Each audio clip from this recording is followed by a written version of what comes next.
Hey Jacksonville High School parents and students, this is Mr. Peacock with some very important updates about the upcoming school year.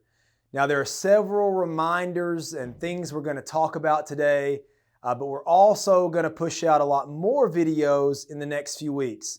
So be sure to keep an eye out on the Jacksonville High School Facebook page, the JISD Facebook page, and students, check your student emails as we send these updates out. These are extremely important updates. So just a little preview today, and as we get closer to the beginning of the school year, we'll be giving you more details. So first thing I want to start off with is a very important word that we really believe in up here at Jacksonville High School, and that is the word opportunity. You know, I tell people all the time that at Jacksonville High School, we cannot guarantee equal outcomes for our students, but we can guarantee that our students will have equal opportunity to make the most of their educational experience. And that's something we really believe in up here at JHS, and we're committed to that. So students, as we get into this year and all the challenges we're going to face, I want everybody at home, parents and students, to realize that we have an opportunity to take this very, very difficult situation and to make the most out of it. There's an old saying, every cloud has a silver lining. And guys, I hope that everybody takes this experience from the last 5 months and we've learned to really appreciate what matters. Family, loved ones, being together. And when it comes to school, what matters most is safety and learning.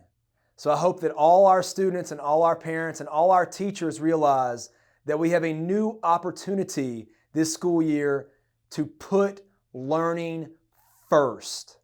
So students, as you come back in the next few weeks, this is a new chance for you to recommit and rededicate yourself to being the best possible student that you can be. That is very, very important to remember right now, okay? Next thing I want to mention real quick is re-enrollment. So you've probably gotten some phone calls and some text messages from either the high school or from central office about re-enrollment. This process is very important. If you are a new student to JHS or if you are a returning student to JHS, anybody planning to come back on August 18th, which is our first day of school, Tuesday, August 18th, returning students or new students, all those new students need to complete the re-enrollment process. All you do is go to www.jisd.org. There on the right, there are links in English and Spanish to complete the re-enrollment process. If you have any trouble with that process, please call 903-586-3661, extension 7062, and we'll get you the help that you need. But the first step is to try to do it online on your own. Next thing I want to talk about, and boy, this is a very, very important one here, guys, are face coverings. So I want to talk about this topic of masks and face coverings. The state of Texas is currently under a governmental order from Governor Greg Abbott when it comes to face coverings in our state. And our campus, like our entire district, is going to operate under those guidelines from our Texas governor. So what does that mean for our students? Here's what it means, guys. If you are a student at JHS, freshman, sophomore, junior, or senior, you are expected to wear a face covering when you come to campus. You're also expected to wear that face covering when you are in the classroom learning. It's a very important thing. If you're sitting down in your math class, you're going to have your mask on. This is going to be part of dress code. It is really, really important. I cannot stress this enough, guys, that you are following that rule and that guideline. Now, when would you not wear a mask? If you're in an athletics or PE class and you're exercising, you do not have to wear your face covering while you exercise. And then also at lunch, while you're eating and drinking during lunch, you do not have to wear your face covering. But it's really important that everybody remembers I know there's a lot of controversy about the mask, guys, but we have to follow the law and we have to keep our kids, our students, and our adults safe. I tell our teachers all the time, if we stay safe, we stay open. If we do the right thing and we follow the rules, we can stay open as a campus and we can keep the learning going, keep the extracurriculars going if we do those things. So we stay safe, we stay open, and staying safe involves following those mask guidelines. So I want to get into this a little bit more here and tell you exactly what this means. So really 3 main types of face coverings. And the first one I'm going to talk about here are masks from home, okay? And then I'm going to mention one here called face shields, okay? And then I'm going to talk about gaiters, just to make sure everybody understands what these are. I'm going to borrow a mask real quick, okay? Thank you, Mr. Traylor. So this is what I consider, guys, to be a face covering from home. Mr. Traylor, you mind throwing me one of our surgical masks, please? Okay, there we go. This is what I wear, guys. This is a classic surgical mask, blue on one side, white on the other, blue on one side, white on the other. Both of these are what I call masks from home, okay? That's number 1. Number 2 is a face shield. Step off camera real quick and show you what that looks like. So this is a face shield, okay? It goes over the face, kind of like that. So that's a face shield. I don't have a gaiter right now with me, but those are the things you wear around your neck and you pull over your mouth and your nose. So these are 3 very common face coverings. So I want to be clear with this. The district is going to provide every student in JISD a free gaiter. Now these gaiters will have the JISD logo on them. Set these down real quick. And we expect you students, if you get those, to wear those around your neck, and then when you are learning in the classroom or entering or transitioning the hallways, you will wear that gaiter. So of these 3 things, students, you have to wear at least one of these 3 things. Now you could wear 2 out of these 3, you could wear all 3, but you have to wear at least one of those 3 things. Now, what am I going to wear? I'm definitely going to wear that blue and white mask. That's kind of what I've been doing all summer. And I'll probably wear a face shield too. I might even wear a gaiter. So again, you have to wear one of these 3 things.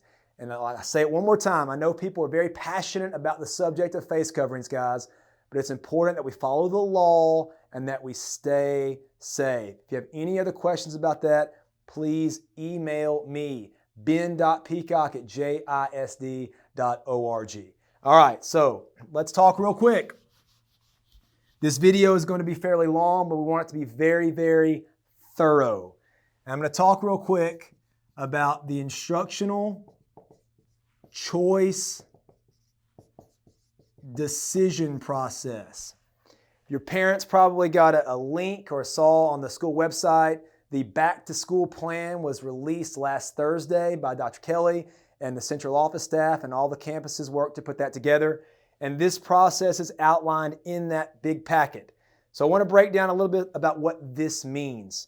What this process involves is your family choosing whether you want to learn virtually, online, remotely, remote learning, or if you want to learn in person, face-to-face, in a traditional way. That's what this means. That's where your family will choose virtual, remote learning or traditional in-person, face-to-face learning. So, want to go over a few dates with you guys. This is really, really important. So between now and August 4th, your parents can choose whether you want to do virtual learning or in-person learning. Okay, now it's important to remember this choice is made differently based on each student. So it's not one choice for the whole family. You know, I have a few kids that are in JISD schools. I would make this choice for each one of them. It's not one size fits all for the family. So we might have some families that want their older kids in high school to do virtual and their younger kids to do in person. That's up to the parents. But each one of these surveys, it's a different form for each individual child. So from now until August 4th is when our parents make their first choice, okay? Once August 4th passes, you are locked in. And that's the term I use, that your choice, that gives us a chance as a school to plan for the school year and for our teachers to know who's going to be showing up first day of school on Tuesday, August 18th. So once August 4th happens, you're locked in. Now remember, the first day of school is August 18th. And from August 18th all the way until September 8th, we are going to use the information we got from August 4th. So your last chance, this initial selection, is August 4th. All right, so school starts on August 18th. Okay, so all the way to September 8th, you will be doing what you chose right here. Okay? Now, the next thing, there is going to be a window between September 8th and September 11th where families are going to be able to switch their choice. That window is from September 8th to September 11th, and you can change that choice you made right now here in the summer. Okay, so after this choice, this goes at the end of September 11th. That afternoon, you're locked in again at the end of September 11th. And once that deadline is passed from September 11th all the way to the end of the first 9 weeks. So after September 11th, you're locked in for the rest of the first 9 weeks. Now, of course, God forbid if a kid gets sick with COVID, we will move them to a virtual learning environment. I hope this makes sense and we clarify this a little bit more. Again, if you have any questions, please reach out. But that's what the instructional choice decision process looks like. So parents, please make the wise choice and call us, contact us if you have any questions. I want to talk real quick about virtual learning and what that means at JHS. So the big thing to mention, guys, is this is going to look a lot different than it did in the spring. Remember when we did virtual learning in the spring, we really did not present any new content to you. And it's not going to look like that when we start in August if you're a virtual learner. So if you do virtual learning, we are going to be using Microsoft Teams. That is the platform we are going to use. So students and parents, if you're not familiar with Microsoft Teams and you're not familiar with how to use that kind of platform, if you do not have reliable internet access, you might really want to think twice about choosing virtual learning. So virtual learning is a great option if you do have reliable internet and you're somewhat familiar with Microsoft Teams. And if you need any help with that, again, please reach out to us and let us know. We're going to be providing some more videos in the next few weeks that help train our students and our parents how to make virtual the best we can possibly make it. Okay, we're going to support you in that endeavor. So the next thing to know, I'm going to write here, must show progress. And this is really, really important, guys, and it's a lot different than how it was in the spring. If you are a virtual learner, every single day, you must show that you're going into Microsoft Teams, you're logging in, and you're completing certain tasks and certain assignments for each one of your 8 classes. That's really important.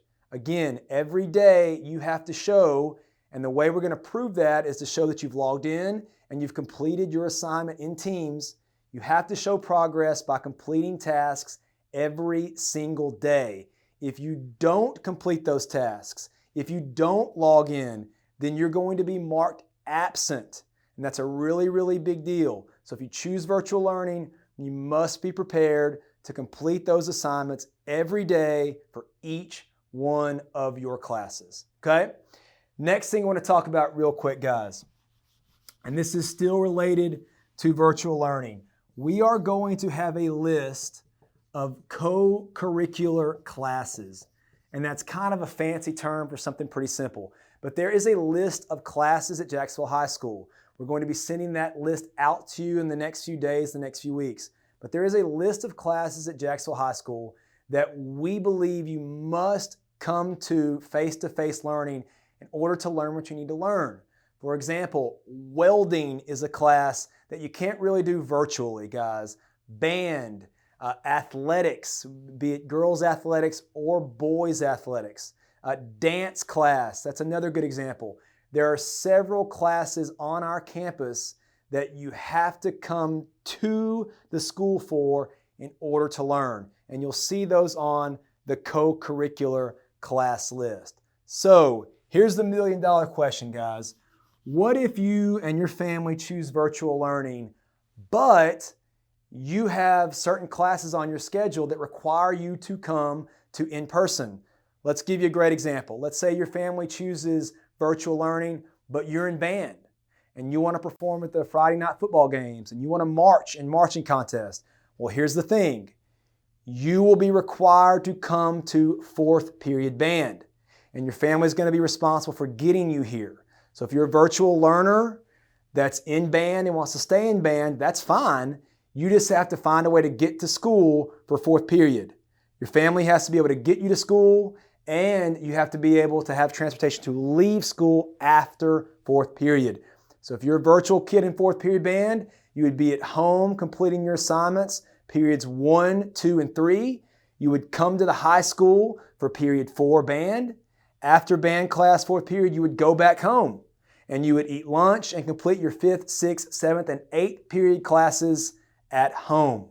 It's a really, really big deal, guys. So if you are taking classes on that co-curricular list, you would need to come to school for those classes and then get back home to complete your assignments virtually.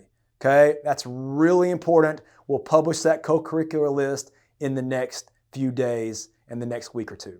Okay? Next thing, I've already no need to erase anything, didn't have anything up there right now. Next thing I want to talk about, guys, I want to talk a little bit about our seniors. Seniors, it was a very different ending to the year last year for our 2020 seniors. We had an absolutely phenomenal graduation ceremony. But the year ended very differently for those guys. And there is a very real chance that this group of 2021 seniors we have, they're going to experience some different things too that no senior class has ever had to deal with. Virtual learning, for instance, and coming to class for some classes and then going home for others. It's going to be a challenging year for everybody. And seniors, I want you to know that I'm going to do everything I can as the principal of this school and our leadership team as the people that lead this school to celebrate you and to have you enjoy your senior year as much as possible. We're working very hard to make that a reality. I want all our seniors and all our senior parents to know that this is a tough time, not just for you, but for us too, and to please give us a little grace. But we are determined to celebrate our seniors and appreciate all their accomplishments and to make this senior year the very best we can make it for our awesome 2021 seniors. Last thing, guys, just want to tell you one more time, be on the lookout. This is the first of several videos we're going to be putting out on Facebook, on our JHS Facebook page, and on the district Facebook page. Please keep an eye on those things. We'll be sending more stuff out in the next few days and weeks. Hope you enjoyed the video. Again, please feel free to reach out if you have any questions, comments, or concerns. Hope everybody has a great last few weeks of the summer, and we'll see some of you virtually in a few weeks, and we'll see some of you in person on August 18th. Thanks, everybody.